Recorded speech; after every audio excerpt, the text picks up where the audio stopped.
વરસાદી આફત બાદ રેસ્ટોરેશનની કામગીરી યુદ્ધના ધોરણે કરીને 24 કલાકમાં કચ્છને ફરીથી ધમધમતું કરાશે.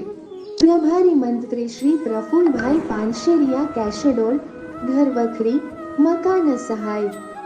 પશુ મૃત્યુ સહાય અને કૃષિ નુકસાની માટેની સહાય ચૂકવવા માટેની સર્વે કામગીરીનો પ્રારંભ ભારે નુકસાની હોય તેવા રસ્તાઓ સહિત જાહેર માળખાકીય સુવિધાઓને 48 કલાકમાં જ શરૂ કરવાના લક્ષ્યાંક સાથે કામ કરશે ટીમ કચ્છ.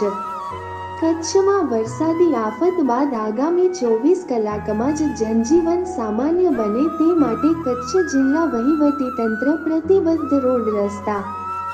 વીજ પુરવઠાના પુન સ્થાપન સહિત રેસ્ટોરેશન કામગીરી આગામી 24 કલાકમાં પૂર્ણ કરવાનો લક્ષ્યાંક કચ્છી માડુઓની ખમીરને બિરદાવીને જિલ્લા વહીવટીતંત્રની સમયસૂચક કામગીરીની પ્રશંસા કરતા પ્રભારી મંત્રી શ્રી પ્રફુલભાઈ પાનશેરિયા